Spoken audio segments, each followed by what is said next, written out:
Assalamualaikum warahmatullahi wabarakatuh, gengs. Ketemu lagi. Jadi judulnya kali ini adalah Dissatisfied with your physical appearance. Ngerasa nggak puas sama penampilan fisik sendiri. Jadi beberapa hari ini itu aku galau banget karena merasa diri aku tuh jelek banget di kamera. Senyum yang menurut aku nggak pas, ekspresi wajah yang nggak menarik di kamera. Ya mungkin kebanyakan dari kita pasti ketika lihat hasil foto tuh yang diutamain ngelihat wajah kita dulu nggak sih, proper nggak sih buat diposting dan lain-lain. Terus aku ngebandingin sama wajah teman-teman yang lain yang kelihatan cakep, nggak aneh, nggak jelek, ekspresinya bagus. Terus aku jadi bertanya-tanya, kenapa cuman aku yang kelihatan jelek? Meskipun dengan perasaan begitu, pas temen aku bilang, foto ini bagus ya, tapi wajahnya Rizvivi pas begini kok kayak aneh ya. Nah, aku sadar bahwa sebenarnya temenku itu pengen upload foto itu karena fotonya kelihatan bagus aja gitu. Dan dia sadar wajah aku ekspresinya pas nggak kelihatan bagus aja di foto itu. Aku dengan kesadaran aku jawab, alah nggak apa-apa, upload aja, nggak masalah kok. Walau sebenarnya aku juga ngerasa ekspresiku tuh kurang bagus aja di foto itu. Aku nggak bermaksud untuk jadi people pleaser, bikin temanku senang, no. Tapi tujuan utama aku adalah membiasakan diri aku untuk nggak terlalu ambil pusing perkara ekspresi wajah doang.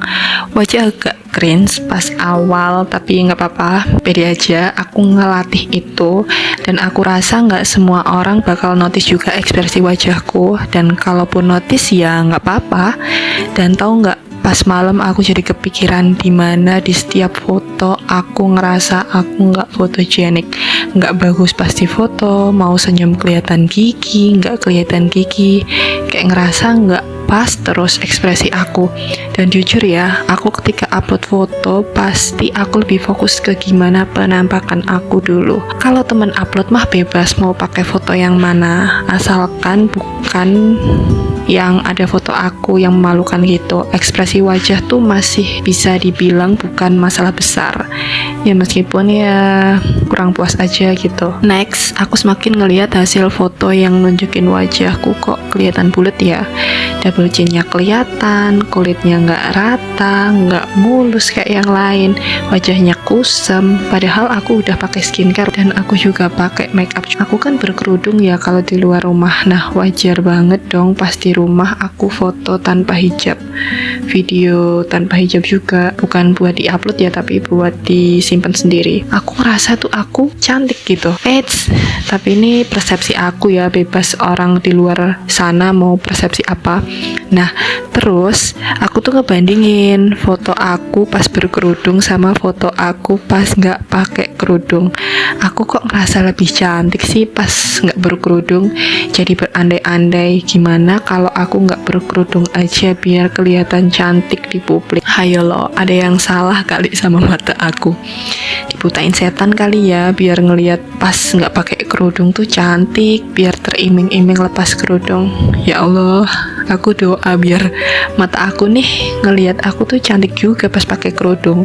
Bukan bermaksud gimana-gimana, tapi supaya aku ngerasa pede juga kalau aku pakai kerudung. Aku tahu bahwa sebenarnya kerudung emang berfungsi melindungi kita sebagai muslimah supaya nggak digoda, cover our beauty, supaya nggak sombong terhadap kecantikan diri. Tapi minimal aku dikasih berkah sama Allah supaya bisa ngelihat kecantikan diri aku pas berkerudung, biar kuat nih iman nggak tergoda buat lepas kerudung. Ya Allah ya Rahman, astagfirullah, bener-bener lu ya Rizvivi. Sampai aku tuh tanya ke ibu aku, Bu, kenapa sih aku kelihatan jelek? Nih fotonya, coba lihat deh, lihatin toh pipiku tembem banget, kelihatan bulat. Temanku lo enggak. Ibu aku dengan santai jawab, alah jelek dari mana toh, kalau pipimu kempot-kempot banget juga kelihatan jelek, badan udah kecil kayak gitu. Nah, menurut aku dari respon ibu aku itu bisa jadi dua hal. Yang pertama, namanya juga ibu ya, mana ada yang bilang anaknya jelek. Kedua, emang bisa berarti bahwa perasaan aku aja yang ngerasa bahwa aku itu jelek. Ini bukan masalah kepedean ya, ini tuh kayak ngelatih diri supaya nggak terus-terusan ngeluh mulu. Dan aku jadi sadar bahwa apa yang sebenarnya menurut kita masalah dan kekurangan, tapi bagi orang lain itu ternyata bukan masalah apapun, fine-fine aja. Tapi kitanya aja yang gak percaya. Nah, ini tuh sejalan sama aku yang pas waktu itu ada teman aku yang ngerasa dan bilang, aku kok kelihatan gendut banget sih, malu aku. Dan aku sendiri ngeliat ekspresi wajah teman aku yang B aja di foto, tapi menurut dia tuh jelek sampai dia tuh tutupin wajahnya gitu ya. Dan menurut dia tuh jadi masalah gitu. Pas aku lihat tanpa penutup gitu ya, tanpa stiker gitu, aku lihat ekspresi wajahnya fine-fine aja, nggak ada masalah. Nah, bisa jadi tuh kayak gitu posisinya. Bisa aja menurut kita itu kita kelihatan kurang, kita kurang pas ekspresinya, senyumnya, wajahnya. Tapi menurut orang lain tuh ternyata bagus-bagus aja dan nggak jelek. Nah, makanya jangan terkungkung sama pemikiran buruk diri sendiri. Ketampar juga nih sama postingan sendiri di sosmed. Jadi aku tuh pernah upload di sosmed gitu ya, tapi emang aku privat sekarang postingannya. Terus aku scroll dan nemu bahwa ini nih, ketika kita merasa kurang puas sama diri sendiri, kita tuh mesti yakin bahwa sebenarnya kita tuh diciptakan dengan sebaik-baiknya bentuk.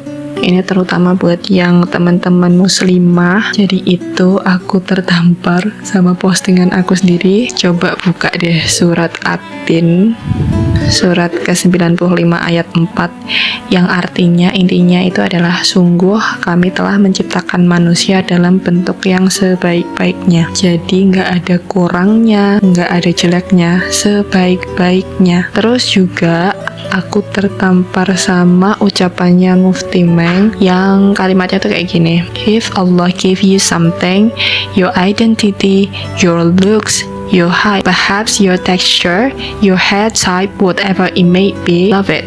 Love yourself how you are. It will help your heart solidify. When I say solidify, I mean being strengthened. That's what I mean. Love yourself how you are.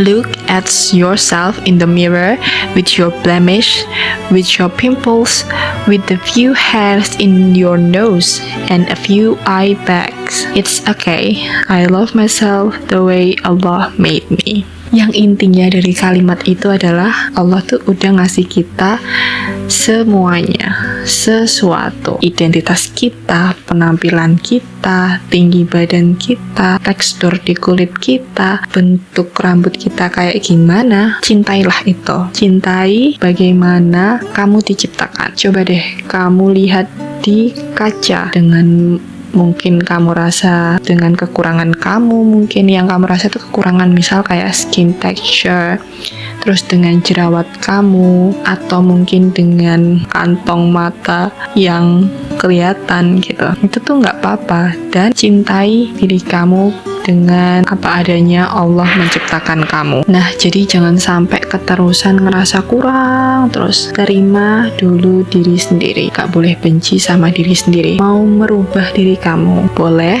tapi yang aman, nggak nyakitin diri sendiri. Buat aku yang muslim, asalkan itu nggak ngelanggar aturan Allah, merubah ciptaannya, kayak misalkan cukur alis atau pakai bulu mata palsu, merubah bentuknya dengan treatment misalkan operasi dan sebagainya, bahayain diri sendiri, kayak misalkan pakai skincare yang terbuat dari bahan berbahaya. Jangan sampai kayak gitu, pakai yang aman-aman aja dan yang halal. Jangan lupa juga kalau misalkan kita pengen berubah, itu bisa jadi berkaitan sama pola hidup kita. Jadi kita bisa ubah pola hidup kita menjadi lebih sehat, lebih menjaga kebersihan diri. Terutama nih ya, jangan lupa jaga omongan ke diri sendiri. Karena kita tuh apa yang kita pikirin. Tiap hari ngomong, misalkan, ih jelek banget wajah aku, jelek banget hidung aku, kusem banget kulit aku. Ntar beneran jelek loh. Kasih kata-kata yang baik. Kayak misalkan, Masya Allah, cantik banget ciptaan Allah ini, cantik banget warna kulit aku, cantik banget tekstur kulit aku, kayak gitu.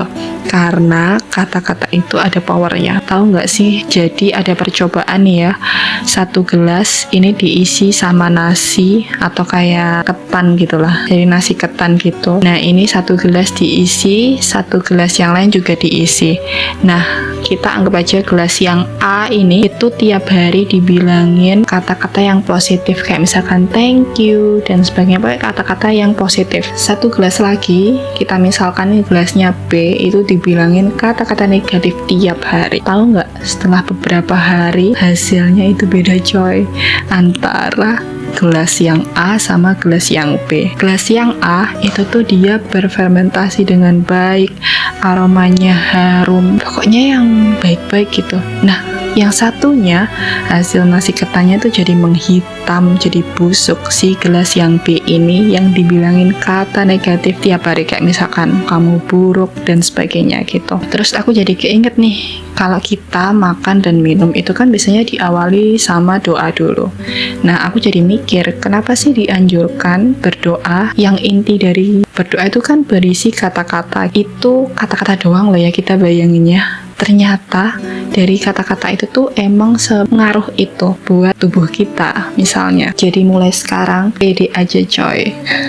Pede aja dulu, terima diri kamu sambil diperbaiki, tapi jangan sampai kamu membenci diri kamu yang dulu ketika kamu misalkan udah berubah nih sesuai dengan goal kamu, misalkan jadi lebih sehat, jadi lebih bahagia gitu. Jangan benci diri kamu yang dulu, karena itu kayak jadi pembelajaran gitu buat kita gitu. Kita tuh nerima gimana kita diciptakan sambil kita terus memperbaiki diri juga, supaya misal jadi lebih sehat, jadi lebih bahagia, jadi makin cantik, makin glowing gitu. Nah, sebenarnya postingan ini tuh kayak seolah-olah tuh aku ngomong ke diri aku sendiri. Nah, suatu saat misalkan aku merasa down lagi karena dissatisfied with my physical appearance, aku dengerin ini lagi supaya aku tuh nggak pusing terus mikirin masalah foto doang karena ekspresinya kurang pas lah dan sebagainya, yang bikin aku pusing, nggak bisa tidur, capek.